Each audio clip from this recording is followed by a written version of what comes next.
Amaka agasoba mu 5 be bajuliridde okufa enjala oluvannyuma lw'okuteekebwa mu nkambi y'ababundabunda ku kitebe kya munisipaali y'e Kasese newankubadde bano bagezezzaako okwekubira enduulu mu bitongole bya gavumenti eby'enjawulo wabula buteerere.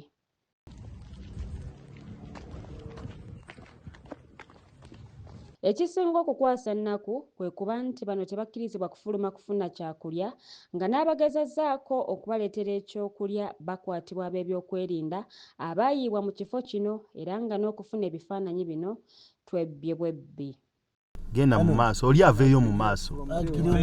Bano balumiriza RDC w'e Kasese Walusimbi Joel okugaana n'abo abagezaako okufuluma bafune obujjanjabi. Bannaabwe bangi abagezaako okufuluma banoonye ku ddagala n'emmere bagaanibwa okuddamu okuyingira era ng'abaana baabwe babonaabonera munda mu nkambi era nga bayambibwa bazira kisa mu kiseera kino.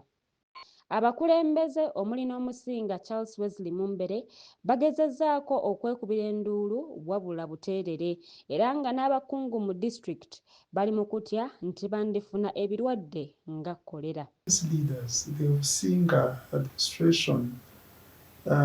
Local government, mayor's office, some members of parliament have tried to convince the RDC to use a peaceful method to get these people out of there. For sure, nobody is supporting them. That is a good idea to occupy the office of the RDC. But because of the problem they are facing, is forcing them to do that. So, this is the crisis now we are facing in Kasese. We don't know how it will end. Maybe it may go on and on and then we decide also to invite some lawyers to come in to settle, because we cannot just sit there and watch people being starved to death in a country like this. Ababa abantu baliho RDC twamabandikamu bakafentinga habwenzara so esa anu bantu mtalengise bapepereria erangera na baba bali mu buli rangira bakakuruba in fact kwa kafentinga habwenzara twamabiri wunza ebero bisatu se tulirya byalya tukanywira amaetse masa watu ni munyo mtu kaunza bisatu tukale ebihimba besa twamaunza bisatu tunimunya amaetse masa amaetse masa watu ni munyo tunaho n'abana balere baba obuliye okobanya Uganda abanyaibirwa ebitaka byabo tukasaba government inatuwatikaye okurangera ende tukawatikibawa kutsebo ahabwe ebireho beno. Bwe twagezezzaako okunoonya RDC atangaze ku nsonga eno tekyasobose kuba teyabadde mu office. Whom can we talk to? Because it seems everyone is scared. It's not being scared, it's being responsible. You know, for us technical officers, you have your line of work. You can't get outside your line of work.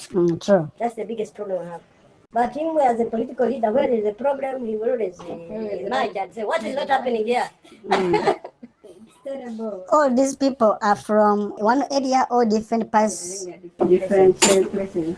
So we understand that you can't get out, and the one. I even don't know how we have even gotten in. Are you sure? Surprising. Even us getting here to come and work, you have no idea. You can't access. Now, how about? No, you can access, but you should identify yourself. So the RDC wants these people to starve because Actually, you should take you to the office of the RDC. Can he talk to them? Oh, no, he will talk. Are you sure? You only ask how I have access to the place. Yeah, that. No, you will just fire those people. And they get to fire them.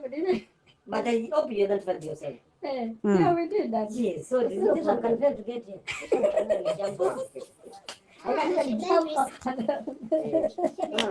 Okay, let's try our luck and see. Let's try our luck whether we can see RDC and see.